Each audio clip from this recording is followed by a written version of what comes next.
This holiday, BMW has reunited 3 members of the family at the BMW Road Home Sales event. The Agile X3, engineered for any adventure. The plug-in hybrid X5, commanding the streets with unmatched presence. And the all-electric i4, charging into the future with impeccable performance. Hurry in to find what powers your journey at the BMW Road Home Sales event. BMW, the ultimate driving machine. Visit Valley BMW Center today for attractive lease and finance offers. From Hollywood, it's time now for Johnny Dollar. Mr. Dollar, this is Jason Prell. Jason I Prell. manage Mrs. Cronin's trust fund. Oh, sure. We haven't met, of course, and I know that I'm overstepping the ordinary bounds of propriety, but I simply have to talk to you immediately, if possible. Well, can't it wait until train time? You're going with us up to a party in the Adirondacks, aren't you? Yes, I am, but it'll be too late then to make very much difference. Well, maybe you could tell me the general idea of what you I want. understand Mrs. Cronin has authorized you to obtain the Circle of Fire from the bank and to keep it in your possession until she wears it at the party. Yeah, that's right. Don't do it. Leave the necklace where it is. Why? It's a long story, Mr. Dollar, and it goes a long way back. The whole thing is a lot more complicated than you realize. Well, I'm beginning to realize it. Just exactly what is it you're worried about? I'm worried about Mrs. Cronin's sanity.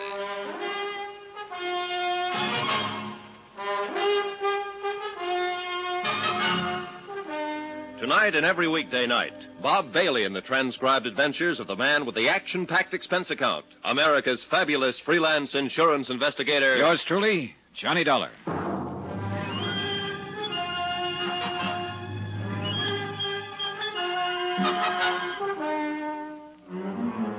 From Special Investigator Johnny Dollar, New York City, to the Home Office Surety Mutual and Trust Company, Hartford, Connecticut. Assignment, the Cronin matter. Expense account continued. Item 4, $1.80. Taxi to the offices of the Daily Times Courier for a look at the morgue files on Mrs. Cronin. The clipping started with the year 1916, when a bright-eyed, wide-eyed kid named Dolly McLean danced her way out of the chorus lines of a two-bit musical and straight into the limelight of Broadway. One hit show after another, hits just because she was in them. And parties, balls, social affairs. The Dancing Darling. A critic tagged her with a name in her first write-up, and the name stuck. So she danced away the mad, crazy years that followed World War I. And like everybody else, she lived it up. There were rumors of engagements, love affairs, the Baron this, Count that, one after another. Shorty Weber was mentioned a few times. And Jason Prell was in from the beginning, as a promoter, though, a business manager, not as a lover. Her friends were mentioned, hundreds of them. Then Barnaby Cronin came into the file. Boy wonder of the business world, the Golden Prince. Engagement, marriage, and Barnaby's fabulous gift to his new bride, a $500,000 necklace of diamonds and emeralds, the Circle of Fire. Then Barnaby's sudden death, Mrs. Cronin's seclusion. End of file. Expense account item 5, $24.30, transportation, hotel, and incidentals. And a taxi to the railway station to find the special coach Mrs. Cronin had chartered to haul her guests to the Adirondacks and to her roaring 20s weekend party. I purposely got there early, but one of the guests was even earlier. Mr. Dollar, wait.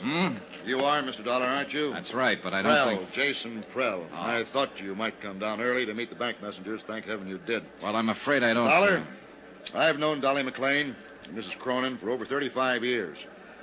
All that time, I've managed her business affairs, arranged her personal contacts, been like a father to her. Yeah, I've read the newspaper clippings. Newspaper stories can be misleading sometimes. They build things up. Sensationalism. It's true, of course, that Dolly and I had some quarrels. Who doesn't? In spite of everything, I was still her best friend. Go on. I know Dolly. Know her better than anybody else in the world. I know how she's gone downhill since Barnaby died, especially in the last year or so. And I know this whole idea is the worst possible thing she could do. Have you tried talking to her along that line? She won't listen. She's dead set on it. I'm hoping you can help. How? Point out to her how dangerous it is to go off into that isolated place with a piece of jewelry as valuable as the Circle of Fire. It's worth a fortune. Somebody's bound to try to steal it. I still don't get what you're driving at, Mr. Prell.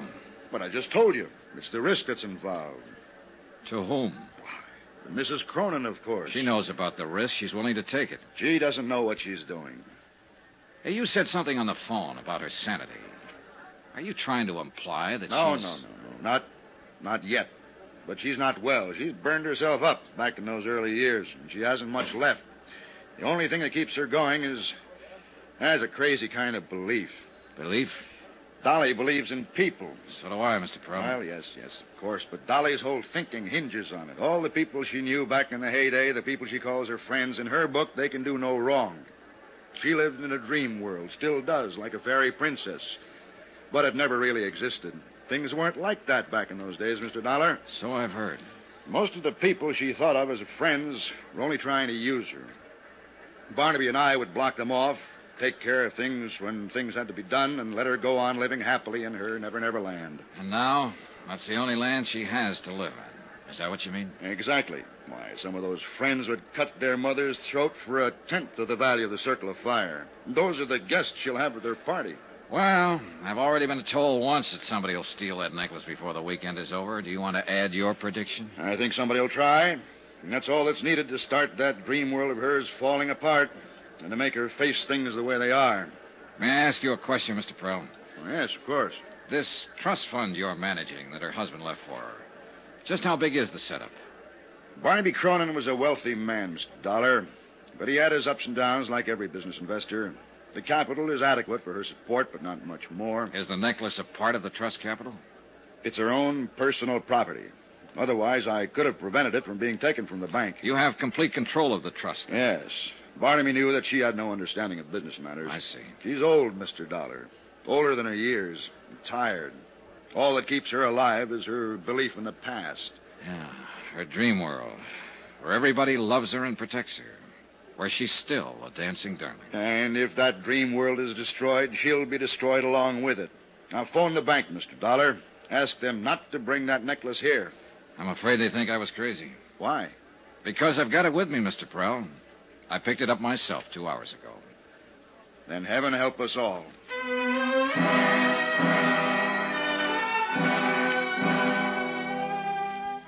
The convention coach Mrs. Cronin had chartered for the run to the Adirondacks was arranged with a long aisle of individual staterooms and a main lounge area at one end. It could accommodate 50 people, but when the train pulled out, there were only 6 of us in the coach. 6. Out of the hundreds of friends she'd had in the old days when she was in the big time and on top. And even out of the 6, 3 of us were new acquaintances, people who hadn't known her back when.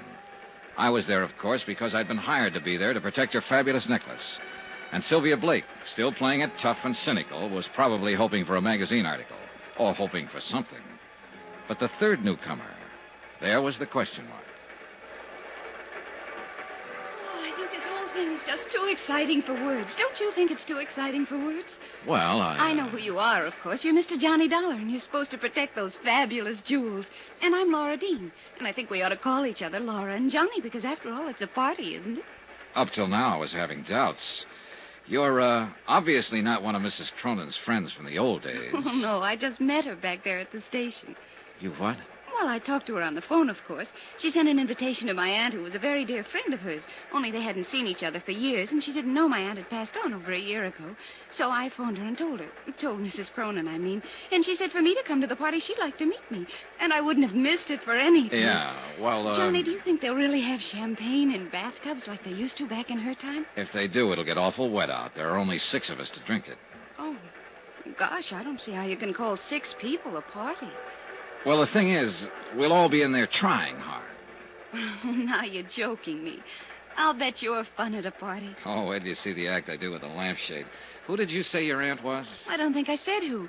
When do they start serving the champagne, Johnny? When they see the whites of your eyes. That's cute. I like that. Thanks. Now, about your aunt. Poor old soul. She'd have loved this, too. You ought to hear about some of the parties she and Mrs. Cronin used to go to. Yeah, I imagine. They used to go every place together back in those days. The newspapers called them the Siamese twins. The Siamese twins.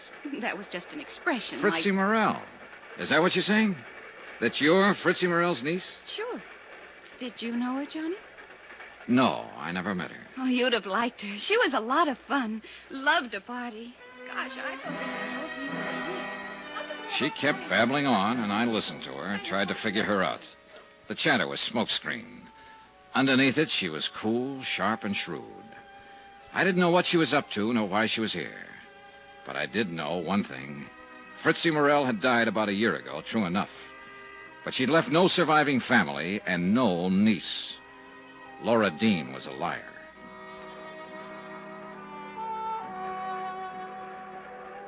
I hadn't seen Mrs. Cronin since we pulled out of the station. She'd greeted us, then gone right to her stateroom and stayed there.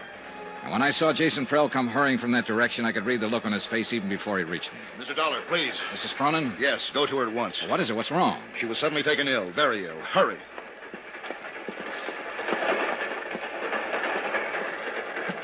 Mrs. Cronin.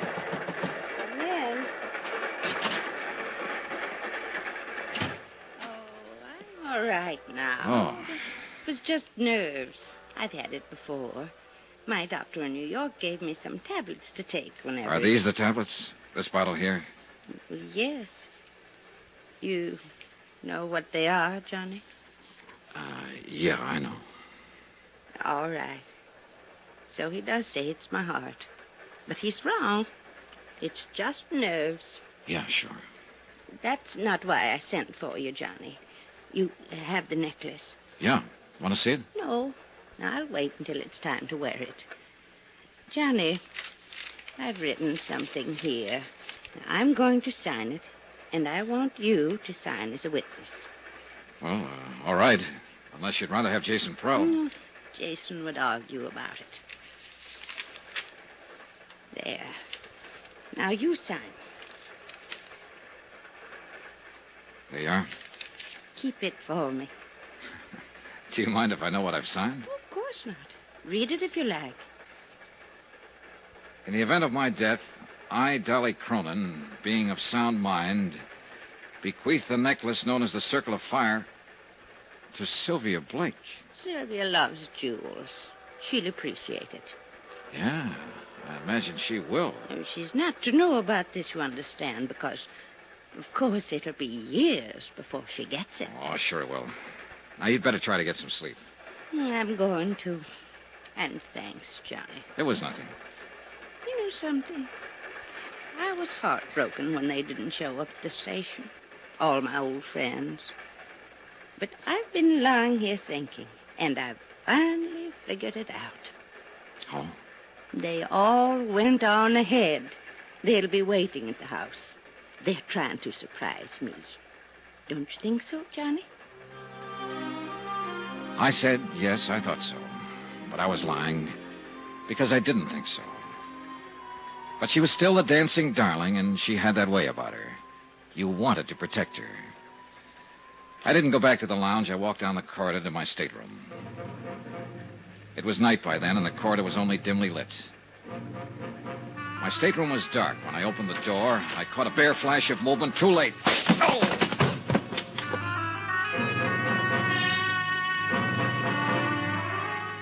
When I came to minutes later, I was lying on my stateroom floor, blood seeping from a cut in my head.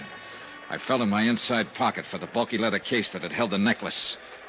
It was gone.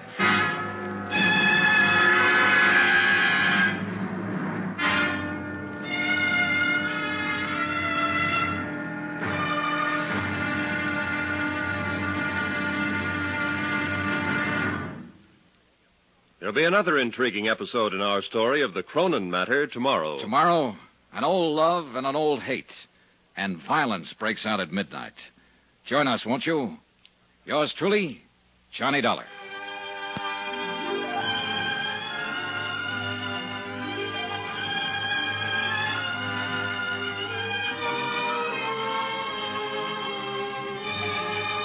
Yours truly, Johnny Dollar, starring Bob Bailey, is transcribed in Hollywood. Written by Les Crutchfield, it is produced and directed by Jack Johnstone. Be sure to join us tomorrow night, same time and station, for the next exciting episode of Yours truly, Johnny Dollar. Roy Rowan speaking.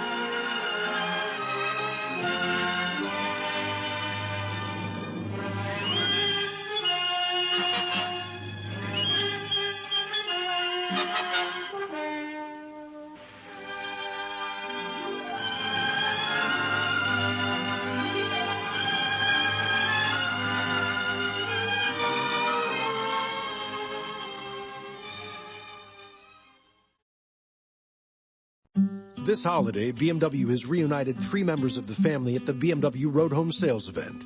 The Agile X3, engineered for any adventure. The plug-in hybrid X5, commanding the streets with unmatched presence. And the all-electric i4, charging into the future with impeccable performance. Hurry in to find what powers your journey at the BMW Road Home Sales Event. BMW, the ultimate driving machine. Visit Valley BMW Center today for attractive lease and finance offers.